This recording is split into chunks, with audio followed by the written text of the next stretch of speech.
everybody, welcome back to my channel. This is me, Marquise G, and we are back for another episode of G's Gems, where we're talking everything career, reality, motivation, and of course dropping a couple gems along the way.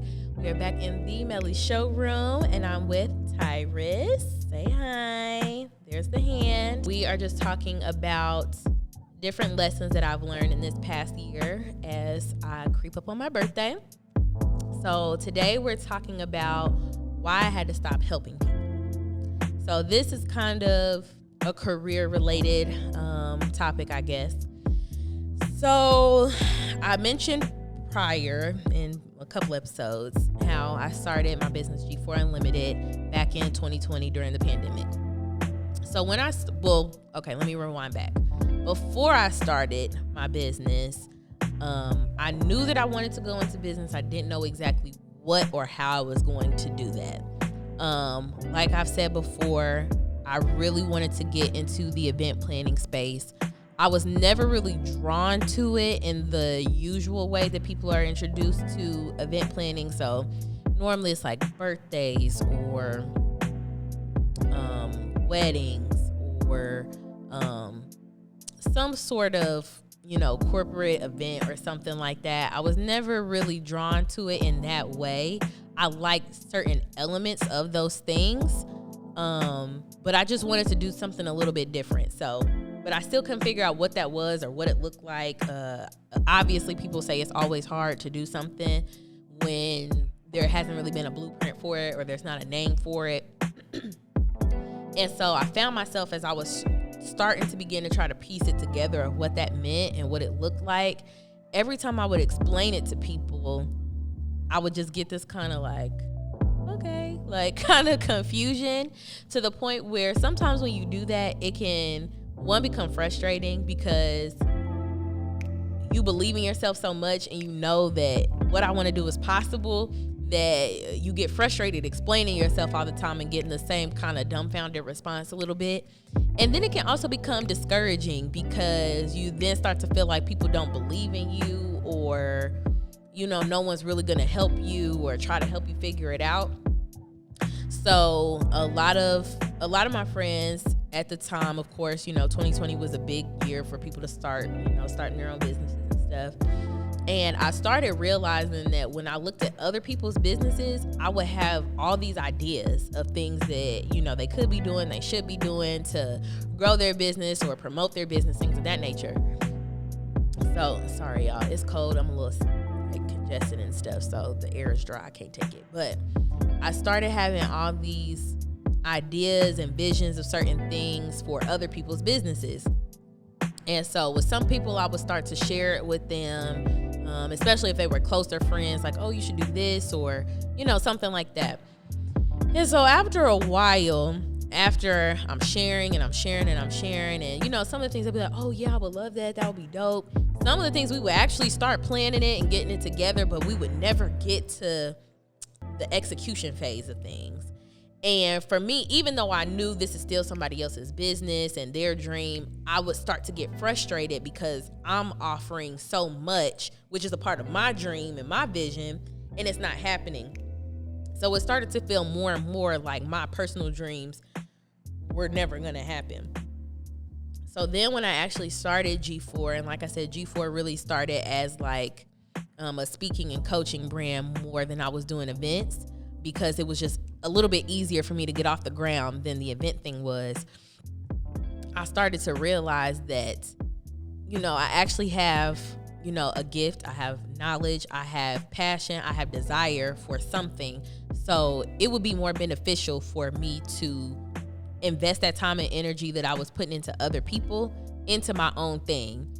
And so once I started to realize that and actually start to do it, I started to realize that I have to stop helping people. Essentially, I have to stop helping people. And not because I don't want to, or I don't love them, or I don't like them, or anything like that. But I had to realize that nobody has the vision that you do except for you. And you cannot force that vision on anybody else, especially when they're trying to do their own thing. They still want to see it as their own. Nobody is really trying to adopt what you think or what you believe or anything. Like, it could be the best idea in the world. It could guarantee them $1 million, but if they don't feel it and they don't believe it, like, and well, they're never going to feel and believe it like you do, but if they don't feel and believe it for themselves enough to go along with you, it's just a waste of your time. And it was more frustrating to me than it was beneficial to anybody involved for me to keep pushing my own agenda in a way on somebody else's plans. So that was one of the biggest things for me, and realizing that nobody else can make your dreams happen for you. You have to make it happen for yourself. So I think coming into 2022, I really had to drive that home for myself. And once I did that, it really unlocked the door for everything that has transpired this year.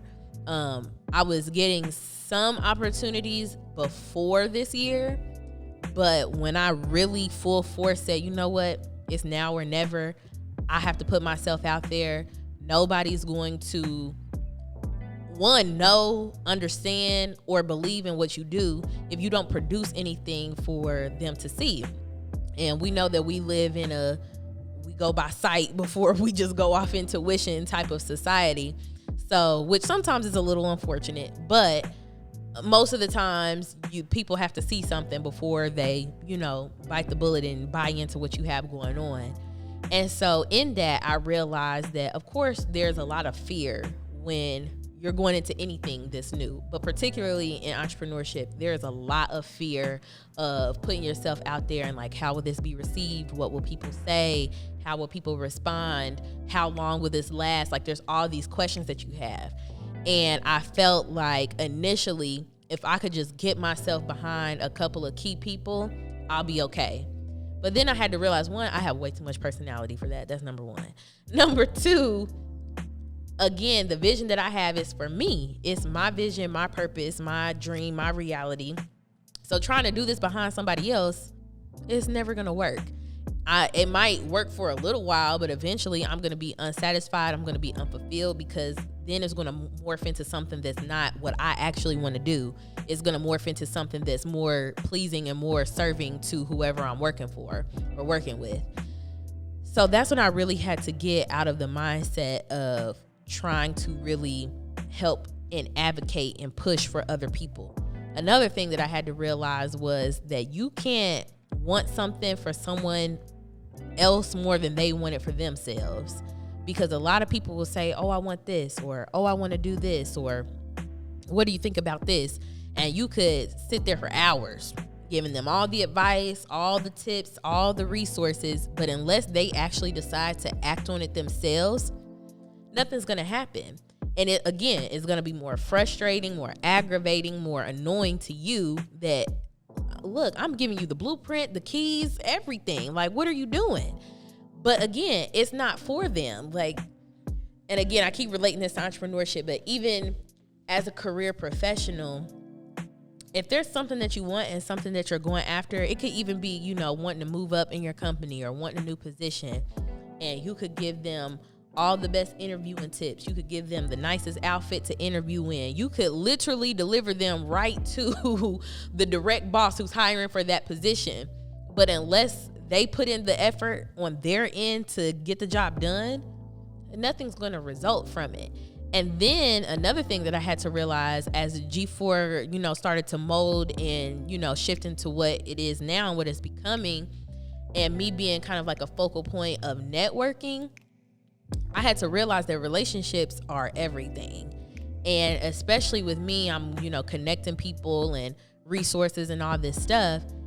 That's now kind of a reflection to me on both ends, because the person that I'm trying to help, if I connect them to a resource that is poor, ends up being poor for them, that's going to reflect on me. And then if I deliver, someone to the resource that is trash or, doesn't deliver on their end, that's a reflection of me. And I don't need that type of, because who knows what other type of business or relationship I might have with these two people later on down the road. And now I kind of put myself in a sour spot. So when I started to realize that, I really had to be more careful with who I was having conversations with or who I was offering advice to and things of that nature. So realizing that my vision was solely my vision and that you can only help people as far as they actually want to go, I think that's what lit the fire under me to actually go for my own thing and realize that, okay, at that point, then if I can help people and people really want to be on it, okay, then let's do it. But if not, I can't sit in that same seat anymore, because now that I really am moving in my dream and in my purpose, it's actually taking a lot of time and energy away from me to sit here and have, it could be 5 minutes, it could be an hour and 5 minutes. Any small portion of time that I have and I'm sitting down and having a conversation, it's taking away from what I could be pouring into myself. So now I take it even more serious. And if you don't walk away with something that you can implement, what are we doing here? What are we doing here? Every conversation that I'm having with someone, whether it could be pertinent to business or just life in general, but I'm always taking away something that I can implement or, do in my own life in some way, shape, or form. Now, it might not always be instant or immediate, but I'm writing it down. I'm taking notes. I have I have 87 notes. I have 87. How many do you have, Tyrus? 815? You have a thought a day at this point.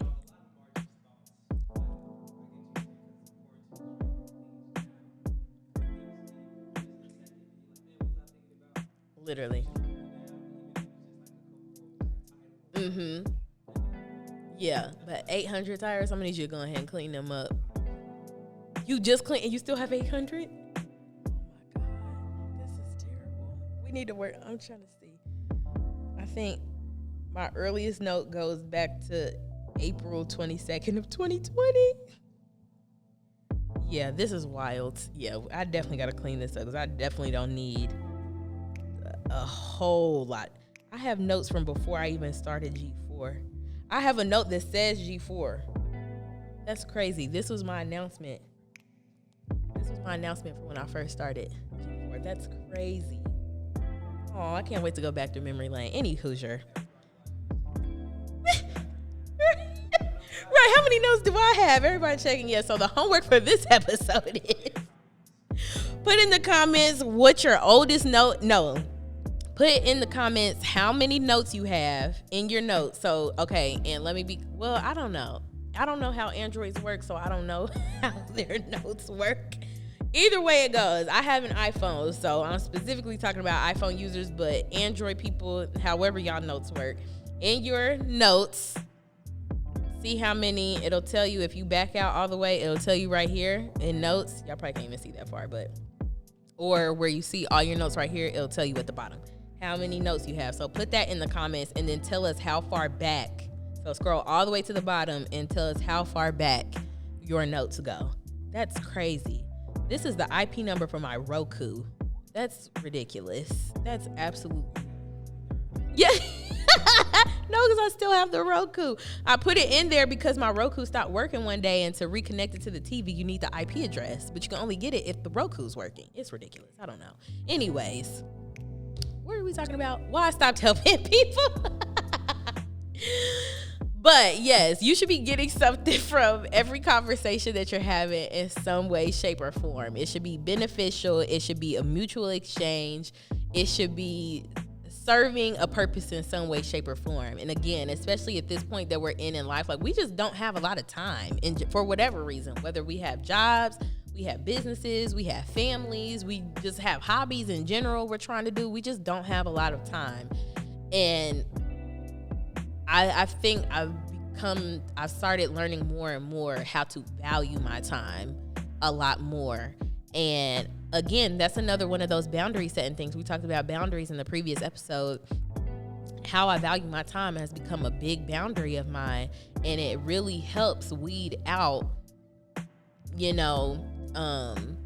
it really helps weed out people you need to be around and people you don't, because people you do need to be around will value your time as well and will understand why you value your time so much.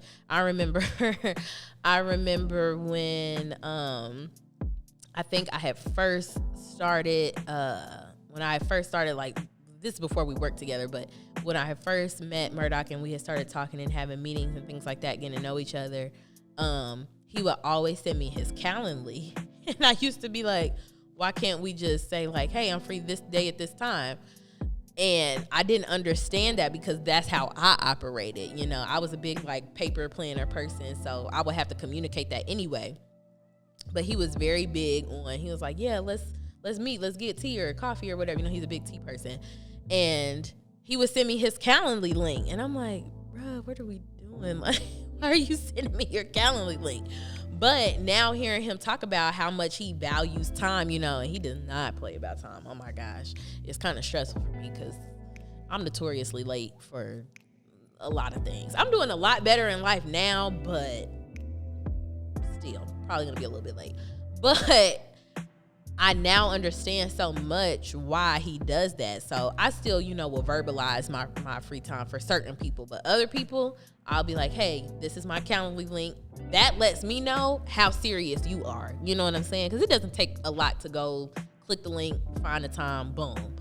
But for some people, when they're not serious enough, they're not going to take the time to do it. So that's already something that I don't have to worry about putting on my plate because you've already excused yourself. So I think that fumbling it all back down, why I had to stop helping people, it wasn't serving me. It wasn't fulfilling. It wasn't reciprocal in value. And it's more frustrating than anything. And I think from that, it's giving me more time back. It's giving me more ability to put more effort and energy into what actually is going to serve me and the people that are actually going to serve me. Because if I say yes to this person over here and they were playing around, that means I said no to somebody who actually was serious about their time, and who knows if I'll be able to get that opportunity back. So that's just really how I view things. Again, it doesn't mean that I dislike a person, I don't love them, anything like that. It's just, again, with those boundaries, people will start to shift and move around in your life accordingly. And a lot of people say, oh, I wish this would happen, I wish that would happen. Sometimes what you're desiring to happen will be a direct result of something else that you're doing. Let me say that again. Sometimes what you're desiring to happen will be a direct result of something else that you're doing. So by me setting firmer boundaries, specifically around my time, it's allowing people that should not be around me to move out and people who should be around me to move in. So my direct desire was to waste less time and get around the right people. But from setting stricter boundaries with my time, it's allowing that to happen. So I encourage you to look at things like that and who you're offering your time, your advice, your time, talent, and treasures to. Reevaluate what that looks like and how you're offering it to people. Because things just will shift in so many ways for you when you just start to think about how you treat yourself, how you treat your time, how you treat your presence, how you treat your energy. And energy is a big thing for me. I'm super big on energy and energy exchange and things of that nature. So be more mindful about how you're carrying those things around, because that's been instrumental. And another lesson I've learned in this year as I approach 26. I can't take it. It's just too much for me. Anything you want to add, Tyrus? Tyrus gonna keep lying to me. No, I'm just playing.